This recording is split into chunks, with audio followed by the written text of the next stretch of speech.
Hello again. Today I'd like to talk about face masks. And in particular, I want to talk about N95 masks. Now, I was first exposed to N95 masks way back, probably about 40 years ago when I was a teenager, and I was having trouble with hay fever and ragweed season. So I thought if I could keep the pollen out of my lungs, then maybe it wouldn't get into my bloodstream and make my whole rest of my body sensitized. So I went and found the best mask I could get my hands on, which were HEPA masks at, I think it was a drugstore where I got them. And I found that they really worked. Within 20 minutes, I could go from, with the red eyes, runny nose, sneezing like crazy, to being very comfortable and basically having my hay fever taken care of. I remember one day I walked into a renowned allergist at a hospital, and I wanted about my hay fever shots. And he looked at me and said, "Why are you wearing that mask?" And I said, "Well, it's hay fever season, and I found that when I put it on, my hay fever goes away." And he says, "What? Well, I've never heard of that." And I said, "Oh yeah, if you keep it out of your lungs, you don't get hay fever." And he's like, "Oh, that's new to me." And I thought, who's paying who? But anyway, that's how I came to know face masks and why I'm still very interested. I always keep some around because you never know when you're going to need them, like now, for example. So here we have a paper. Yeah, I'm an engineer, different degrees and different kinds of engineering, advanced degrees, and yeah, so it makes me always look for the data, and I want to make sure that they did the tests and they had the equipment and it was standardized, and all of that sort of thing. Well, I found this, and it looks like a marvelous test, and I have the paper here. I want to take you through the paper so that you can see the charts and recognize that I've extracted certain charts from this paper, and I'm not just making it up myself. But first, let's look at the paper itself, and you can do a screen save if you want to capture the title and look it up later or write it down. The title is Filter Performance of N95 and N95 Face Piece Respirators Against Viruses and Ultrafine Particles. Now they call them face piece respirators, and it makes me think you got oxygen tanks, pumping air in and everything. But no, these are just ordinary filter face masks. The kind that I've known for the last 40 years. I don't know why they're getting so fancy on us. Yeah, so here we go.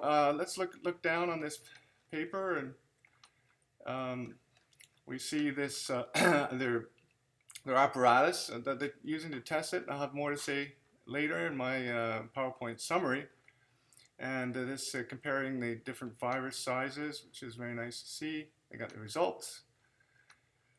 Lots of good results and charts and experimental data. We love that. So anyway, so enough of that. I'm sick of that paper by now. I want to look at my PowerPoint summary. So move this over. Here we see, when people sneeze or cough, there's air coming out, and there's some large things I don't want to talk about. But there's smaller droplets of various sizes.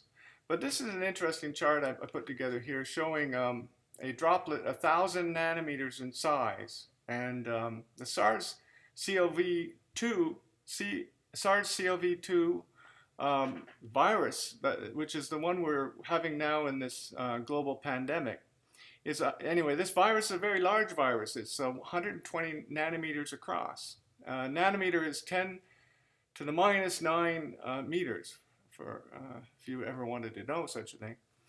And I have it shown in a droplet, a medium-sized droplet, 1,000 nanometers across, and you can see the viruses in there. Now, depending on the humidity, a small particle like this, which has a high, when particles get smaller and smaller, the ratio of the surface area to the interior volume gets larger and larger, which means that they evaporate far more quickly than, let's say, a drop that you put on your counter from a glass of water or something. These small particles evaporate. You can almost watch them evaporate in drier air. So what I've shown here is the evaporation. And one of the things to notice is, of course, that the droplet gets smaller but the viruses don't. So there's a sort of concentration effect, and you end up with a very potent little um, contagious particle here that you would not want to get too many of these, or maybe even none at all, in your eyes or in your nose, your mouth. So we'll talk about later how to block that. And it says here in the bottom, the experiments show N95 face mask respirators can block out greater than 97% of particles down to 30 nanometers. Now we're talking 120 nanometers for this SARS corona, and that's for an individual virus. Now, if you have many viruses in a small droplet, you're going to be up 400, 300, nanometers across. So you get maybe up to 99%. Who knows? But a very effective effect. So let's look at a comparison of what the study looked at.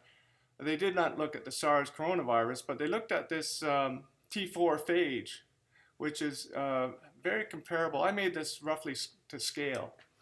So you can see that the head size, the coronavirus is a little bit larger size, so it's a pretty good test to test it against the T4 phage. And here's which is a name for a virus. Here's the MS2 phage virus, which is really small, down to 28 nanometers, and 120, 28. What is that? 120 divided by 28 equals. So yeah, it's about 4.25 times larger, the coronavirus is, than the MS2 phage. So if you can block the MS2 phage, you're going to have no trouble blocking a SARS-CoV-2 virus, and especially no trouble blocking a bunch of them in a globule. So let's see. So the question is now is how people sneezing, and we know what the droplet size look like and what we can block, and I'll show you the tests which demonstrate that. But the question now is, how far away do you have to be from people, to be worried about this sort of thing? Like, how far do these droplets travel? So I want to go to people who've actually tested it. Here's an actual test results, and I've seen many of these. I'm careful, so I look up a lot of them.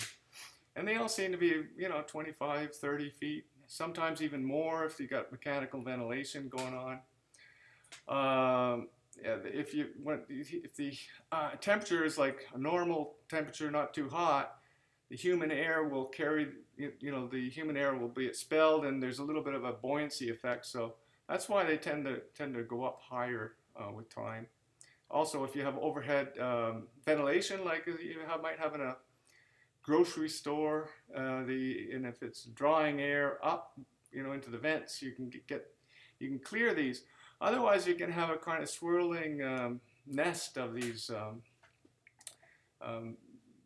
contagious particle droplets floating around for 2 minutes, 3 minutes, 4 minutes, 5 minutes. So you got to be careful, and that's why I'm having this discussion here. Here's their test apparatus. Notice they have numerous sources of air to control. This one's to control the rate, and this one's dry air coming in. They filter it to its proper conditions and neutralize whatever they need to neutralize, so they get standard air sample flowing in. And then they have the people didn't like having their head stuck in a chamber, especially with that pipe going through the back of their head. but a mannequin, so they can get to the inside of the mask. The mannequin is a pretty good substitute, I think, here. And you can see them sampling the air in the test chamber too, so they know the difference. Very scientific. So I feel quite confident looking at this test apparatus. Here they have just test results for just the N95 mask, and they have salt flowing in. I don't care about that. And I really care about the T4 phage because it's similar in size to the coronavirus. So let's look at this last one here, the one without any coloration, and the two asterisk marks there. And what this chart shows is that the N95 mask is capable of filtering out more than, what is that, 99%? More than 99%, which means that they don't get Um, oh, less than 1%, which is what this chart is doing. Um, so more than 99.99% of the viruses are blocked. And that's for the single T4 phage virus, which is a little bit, let's look at it, it's a little bit smaller than the coronavirus, which means you'd expect the coronavirus to get snagged and a bit more than that. So you might get 99.5% of the virus is blocked. So this is looking like a very good result. Let's go and check the next chart here. Over so I can see.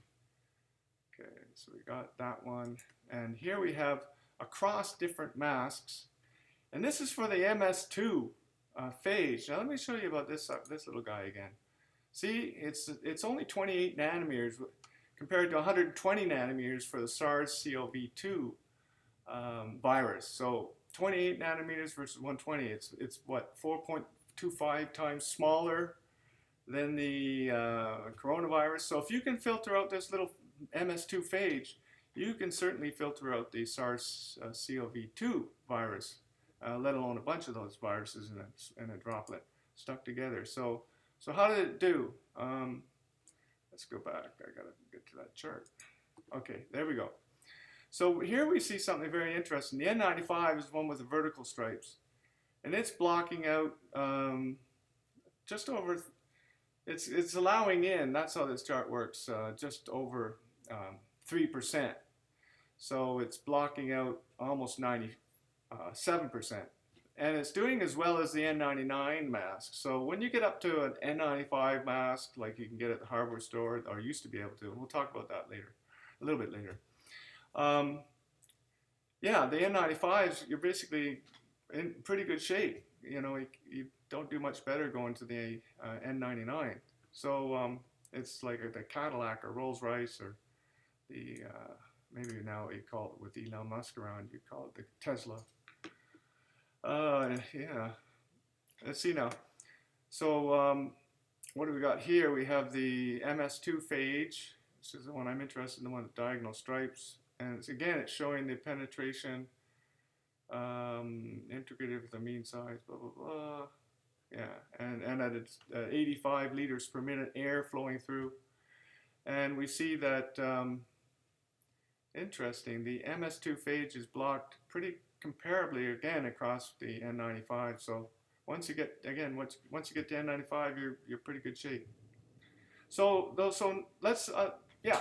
So you go to the local hardware store like I did about 2 months. No, now it's 4.5 months ago.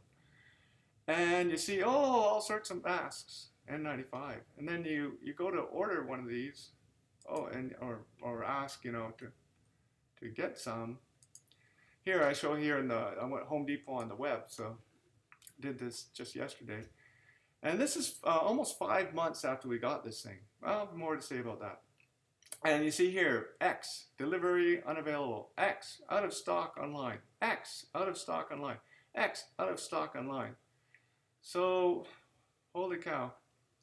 And then what is very remarkable is that when you go to the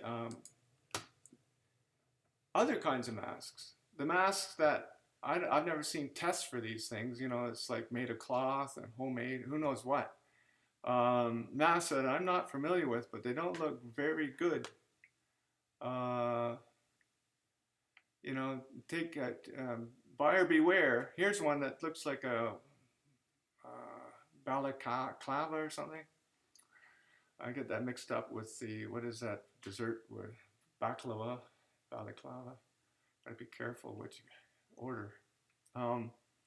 So that's not what I want. I want the N95. So I look at the N95 and I go, woohoo! Look, they even have some way up here. It says special delivery or something. So I went to order some, and it says arrives June 30th to July 9th, which is like 7 or 8 weeks from this present time. Wow, I have to wait that long, and it says that they're able to deliver it like 95% chance. So anyway, I'm not too excited about that.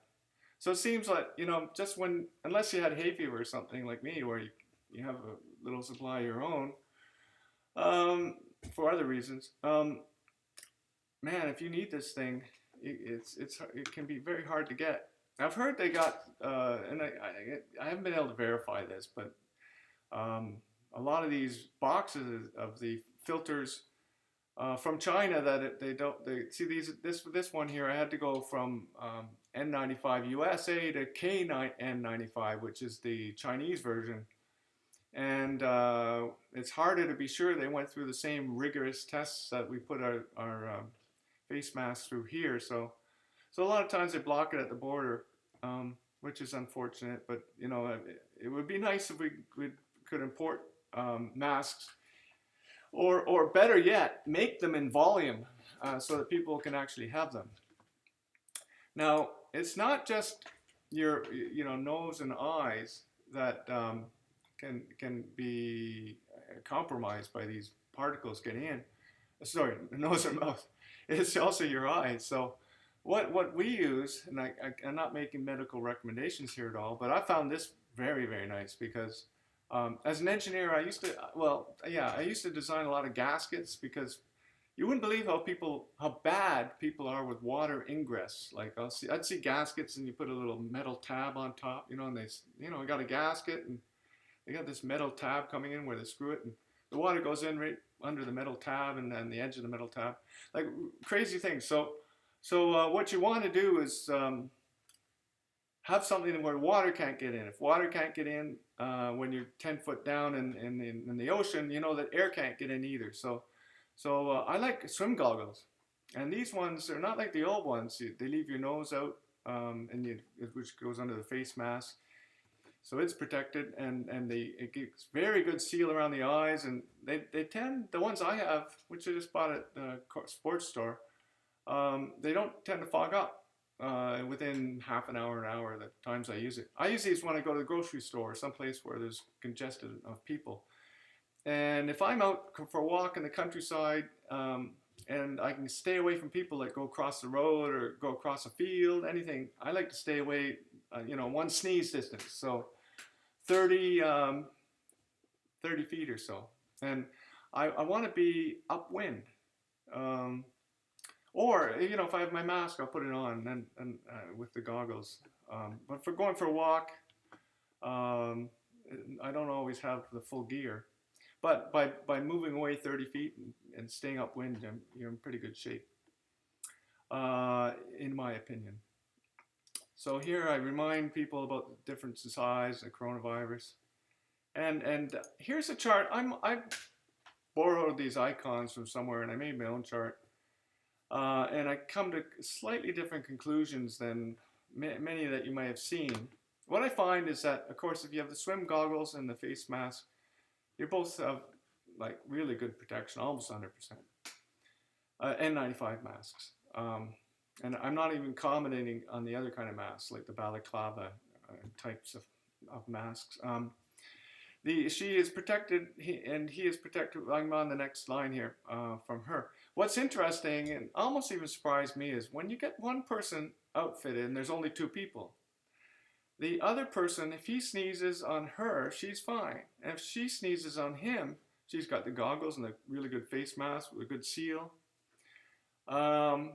She protects him. So both are protected if only one is completely protected. But if you're at a party or something, or in a grocery store, in a lineup that's, especially if it's not controlled or it's a really busy day, if that's you and without the masks, and you got another person, well, that comes. I'll get to that.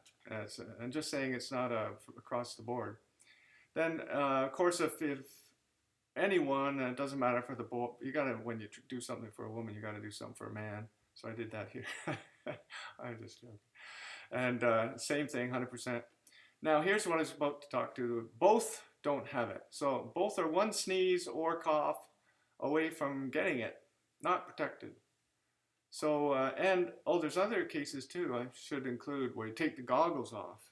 Now you're not completely protected because it can go in your eyes. You might need a few more, but you're still not protected. So, there's a lot of different variations here. You got to think about it. And if you see some study that comes up and shows you one recommendation or one possibility, it's important to make sure you're covered in all the different possibilities. So here I'm just commenting. I want to complain a little bit because, let's see, we used to be able to get filter masks very easily, and now when we really need them, and almost 5 months after we found out about this pandemic, we still find it almost impossible to get these. Yet there's been a proliferation of all the other kinds, and I'm wondering if they just put some of that same energy into making sure we get the N95s that the people really want.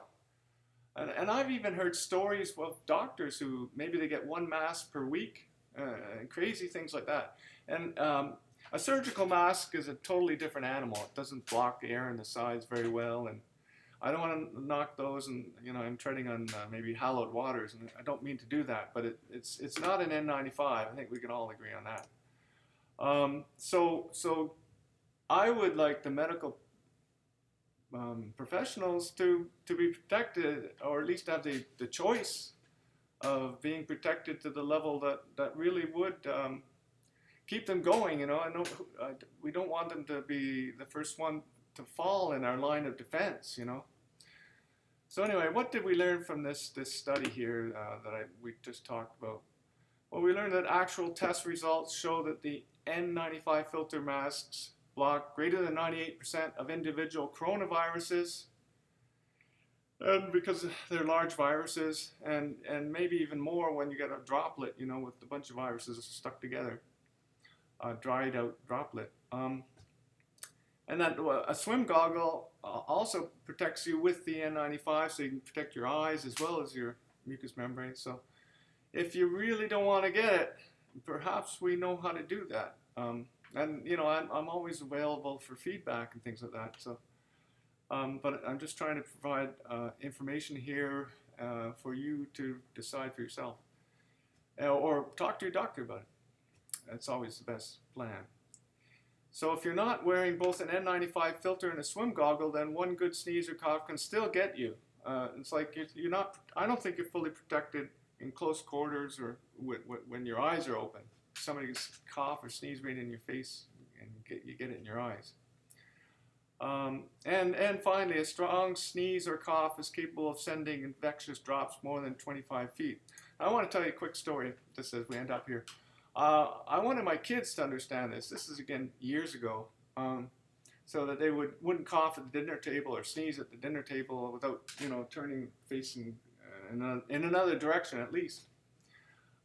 So I put some flour on a tray, and I went outside. We have large windows so they could see what's going on, and I let out a big sneeze, and a cloud of flour shot out and spread out.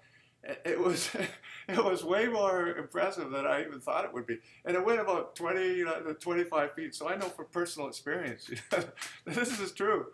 A sneeze can send it longer than you'd expect. Try that out. I recommend it. Do it outside because it makes one hell of a mess. So with that, thank you very much. I've enjoyed presenting this, and I hope you enjoyed looking at it, and have a good day.